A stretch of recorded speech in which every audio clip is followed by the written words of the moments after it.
Hello दोस्तों, स्वागत है आपका रेलवे की पाठशाला पे। और दोस्तों आज की इस वीडियो में बात करेंगे कि रेलवे में री मेडिकल के क्या रूल्स होते हैं और रेलवे में री मेडिकल कैसे किया जाता है। अब दोस्तों होता क्या है कि बहुत सारे जब स्टूडेंट हैं जब वो मेडिकल के जाते हैं तो उनको क्या किया जाता है कि मेडिकल में अनफिट कर दिया जाता है या उनको जो मेडिकल स्टैंडर्ड है वो लो मिलता है। अब मैं आपको पहले तो ये बता दूं, रेलवे में जो मेडिकल स्टैंडर्ड होते हैं वो मेनली 8 प्रकार के होते हैं। देखिए A1, A2, A3, B1, B2 और C1, C2। अब देखिए होता क्या है, बहुत सारी ऐसी पोस्ट होती हैं जिनके लिए मेडिकल स्टैंडर्ड A1 रखा जाता है। जैसे कि आपको पता है जो लोको पायलट होता है उसके लिए जो मेडिकल स्टैंडर्ड होता है वो आपके होता है A1। बाकी रेलवे में बहुत सारी पोस्ट होती हैं उनके लिए मेडिकल स्टैंडर्ड A2, B1 और B2 तक ही रखा जाता है। जबकि आपके NTPC में बहुत सारी पोस्ट होती हैं जिनमें आपके अंतिम जो मेडिकल स्टैंडर्ड है वो C1 है। अब मान लीजिए आप किसी की तैयारी कर रहे हैं और आपको अगर रेलवे ने जो मेडिकल स्टैंडर्ड है वो आपको लो दे दिया तो आप उस स्थिति में क्या कर सकते हैं, क्या उसके प्रावधान है, सारे इस वीडियो में डिस्कशन करेंगे। तो वीडियो को अंत तक देखना। और आप हमारे इस यूट्यूब चैनल पर नए हैं तो रेलवे के संबंध में ऐसी जानकारी प्राप्त करने के लिए चैनल को अभी से सब्सक्राइब कर दीजिए। अब दोस्तों होता क्या है कि जब आप मेडिकल कराने के लिए जाते हो ना, तो अगर किसी कैंडिडेट को मेडिकल में अनफिट कर दिया जाता है तो उस स्थिति में रेलवे है वहाँ पर आपको क्या बोला जाता है कि आपको मेडिकल में अनफिट कर दिया जाता है। ठीक है, यह आपको बोल दिया जाता है रेलवे की तरफ से।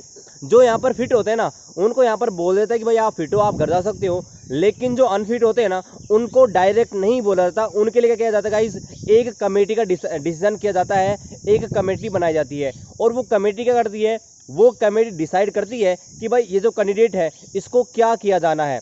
तो अगर कैंडिडेट उस कैटेगरी को अगर लगता है ना, कमेटी जो होती है उसको अगर लगता है कि भाई इसको लो मेडिकल स्टैंडर्ड दिया जाना चाहिए तो वो क्या करती है, उनको लो मेडिकल स्टैंडर्ड दे देती है और फिर कैंडिडेट को बोल दिया जाता है कि भाई आपको ये वाला मेडिकल स्टैंडर्ड मिला है। अब मान लीजिए आप उस मेडिकल स्टैंडर्ड जो दिया गया है उससे संतुष्ट नहीं है और अगर आप री मेडिकल करवाना चाहते हैं तो उसके लिए जो प्रोसेस है वो ये है कि आपको जब भी आपका मेडिकल रिपोर्ट आपको दिया जाता है कि भाई आपका मेडिकल स्टैंडर्ड ये है, तो उसके 1 महीने के अंदर जहाँ भी आपका मेडिकल हुआ है उस हॉस्पिटल में आपको री मेडिकल के लिए अप्लाई करना होता है। और री मेडिकल के अप्लाई करने के लिए वहाँ जो CMS होते हैं या CMO होता है उनको 1000 रुपये की DD बनाकर देनी होती है, यानी कि 1000 रुपये री मेडिकल के लिए लगते हैं। अब देखिए ये जो पैसे लगते हैं ना 1000 रुपये, अगर आप जो आपको मेडिकल स्टैंडर्ड वर्तमान में दिया है अगर उससे उच्च आपको मेडिकल स्टैंडर्ड मिलता है ना, अगर जो री मेडिकल करवाते हो तो आपको ये 1000 रुपये वापस रिफंड हो जाते हैं। लेकिन अगर आप जैसे वर्तमान में अनफिट हो और बाद में भी अनफिट होते हो तो आपको जो 1000 रुपये वापस में नहीं मिलते हैं। अब मैं आपको पूरी प्रोसेस है वो बताता हूँ। अब देखिए जब कोई कैंडिडेट यहाँ पर मेडिकल देने जाता है ना तो बहुत सारी प्रॉब्लम फेस होती हैं। जैसे मान लीजिए बहुत सारे लोग हैं जो आपके बहुत सारे किलोमीटर की यात्रा करके आते हैं, कोई 100-200 किलोमीटर से आता है। बहुत सारे स्टूडेंट ऐसे होते हैं जो कि हज़ारों किलोमीटर की यात्रा तय करके आपके मेडिकल देने आते हैं। तो होता क्या, कई बार उनको नींद आती रहती है तो उनको ना जो वहाँ पर जो अक्सर पढ़ाए जाते हैं या दिखाए जाते हैं वो आँखों से अच्छी तरह नहीं दिख पाते हैं। हमारे साथ हमारी जो टीम थी उनके साथ भी जब हमारा मेडिकल हुआ था तो हमारा मेडिकल हुआ था शाम को इवनिंग में 6 बजे, जबकि हमको बुला लिया था सुबह 10 बजे ही। हम वहाँ पर बैठे बैठे सारे परेशान हो गए थे। लेकिन जब हमारी टीम का है ना जब 10 लोगों को बांटा गया था, हमारी ग्रुप बनाया गया था, तो वहाँ पर जो पहला लड़का गया था ना उसने वहाँ क्लियर जाके बोल दिया कि सर हमको दिखाई नहीं दे रहा है, हमारी आंखों में नींद आ गई, सारे दिन से परेशान है, हमारा मेडिकल मत लीजिए, कल लीजिए। तो ऐसा हो जाता है कि जब आप किसी ट्रैवल करके आए हों तो आपके दिखने में, ठीक है, आपकी नींद आ रही है, आपको दिखने में प्रॉब्लम हो जाता है। तो इस वजह से कई बार क्या होता है आपको लो मेडिकल स्टैंडर्ड दे जाता है। इसके अलावा कई स्टूडेंट ऐसे होते हैं जब उनकी BP जांच की जाती है तो किसी वजह से उनकी BP हाई हो जाती है, या बहुत सारे स्टूडेंट ऐसे होते हैं जो वहाँ पर रोटी खा के आ जाते हैं, यानी भोजन खा के आ जाते हैं, इस वजह से उनका शुगर लेवल है वो थोड़ा सा ज़्यादा रह जाता है। तो इस वजह से क्या होता है कि रेलवे कई बार मेडिकल स्टैंडर्ड है वो लो दे देता है। अब देखिए होता क्या है, आपको क्या करना है, उसके लिए री मेडिकल के लिए अप्लाई करना है, 1000 रुपये दे देने हैं। तो होता क्या है, वहाँ पर 3 लोगों की एक कमेटी बैठती है री मेडिकल के लिए। पहला तो वो डॉक्टर जिसने आपका मेडिकल किया था वो आपके साथ बैठेगा। एक जिस चीज़ में आप बाहर किए गए हो या अनफिट घोषित किए गए हो, मान ले आपका जो आई विजन है, ठीक है, आई विजन आपका कमज़ोर है तो आई स्पेशलिस्ट आपके पास बैठेगा, ठीक है। या मान लीजिए आपका शुगर लेवल है वो उसमें गड़बड़ दिखा रहा था तो शुगर का स्पेशलिस्ट होगा ना, विशेषज्ञ होगा डॉक्टर, वो आपके पास बैठेगा और एक अलग से डॉक्टर वो बैठेगा। और मान लीजिए अगर उस हॉस्पिटल में, उस यूनिट में जहाँ पर आपने री मेडिकल करा रहे हो वहाँ पर अगर कोई स्पेशलिस्ट नहीं है, कोई विशेषज्ञ नहीं है, तो उस स्थिति में उस हॉस्पिटल में जो भी सीनियर डॉक्टर होता है वो वहाँ पर बैठता है। तो कुल वहाँ पर 3 अलग अलग डॉक्टर होते हैं जो आपका रीमेडिकल करते हैं। तो आपको एक अलग रूम में ले जाया जाता है और वहाँ पर आपका बिल्कुल शुरू से एग्जामिन किया जाता है एक एक चीज़ को।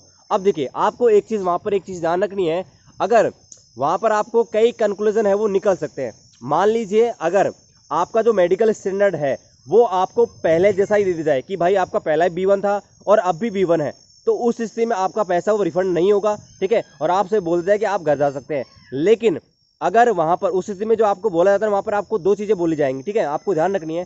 पहला, या तो आपको टेम्परेरी अनफिट कर दिया जाएगा। अब टेम्परेरी अनफिट क्या होता है, देखिए टेम्परेरी अनफिट का मतलब होता है कि आपको बोला जाएगा कि भाई आपकी कोई ऐसी समस्या है जिसका इलाज किया जा सकता है। जैसे कि मान लीजिए आपके कोई प्रॉब्लम है, उसका ऑपरेशन करना है, तो रेलवे की तरफ से आपको बोल देता है कि आपको एक टाइम दिया जाता है, 6 महीने अधिकतम दिए जाते हैं रेलवे की तरफ से ऑपरेशन के लिए कि आप इस चीज़ का ऑपरेशन करवा के आ सकते हैं। तो उसे बोलते हैं टेम्परेरी अनफिट, यानी कि उसका इलाज किया जा सकता है और रेलवे आपको ऑप्शन देता है कि आप इस टाइम पीरियड में ऑपरेशन करा के अपनी जो रिपोर्ट है हमें दे दीजिए। दूसरा होता है जिसको बोलते हैं परमानेंट आपका अनफिट। इसमें क्या होता है कि आपको जो मेडिकल स्टैंडर्ड पहले दिया गया था ना, वैसा का वैसा ही आपको दोबारा दे दिया जाता है, ठीक है। तो उस स्थिति में आप क्या करेंगे, मान लीजिए आपने रीमेडिकल करवाया और आपको वापस से, मान लीजिए आपका पहला मेडिकल स्टैंडर्ड था वो B1 था और अब भी आपको B1 दे दिया, लेकिन आप फिर भी संतुष्ट नहीं है, रीमेडिकल कराने के बाद भी संतुष्ट नहीं है, तो क्या सर दोबारा से हम कुछ अपील कर सकते हैं? बिल्कुल आप अपील कर सकते हैं।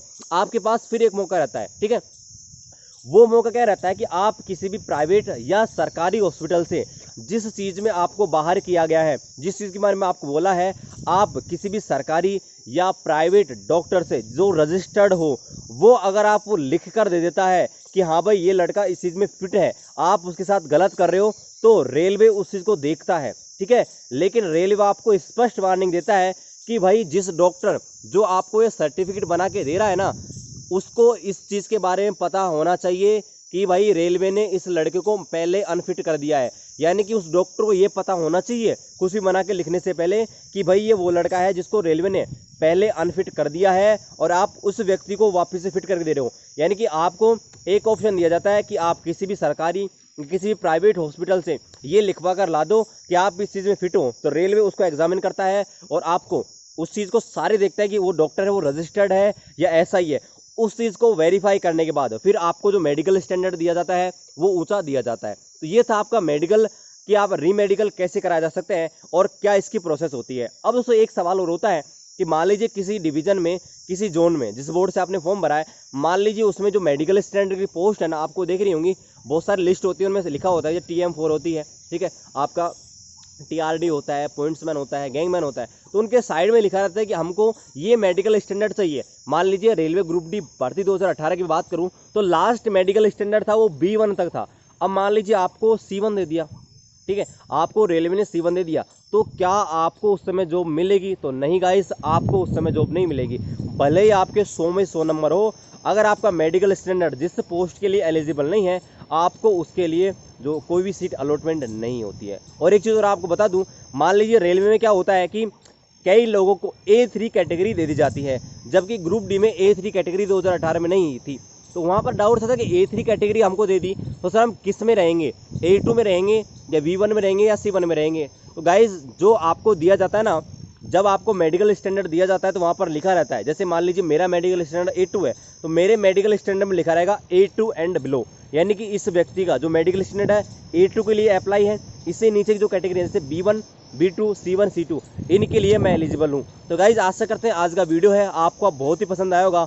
इन्फॉर्मेटिव वीडियो था, आपको पता होना चाहिए कि रेलवे मेडिकल के क्या क्या स्टैंडर्ड होते हैं और कैसे कैसे रीमेडिकल किया जाता है, क्योंकि हो सकता है इन फ्यूचर आपको, आपके दोस्तों को इसके बारे में ज़रूरत पड़ सकती है। तो आशा करते हैं आज का वीडियो आपको पसंद आया होगा। अभी तक चैनल को सब्सक्राइब नहीं किया, चैनल को सब्सक्राइब कर दीजिए और बेल आइकन को दबा दीजिए। चलिए मिलते हैं आपसे अगले वीडियो में, तब तक जय हिंद, जय भारत।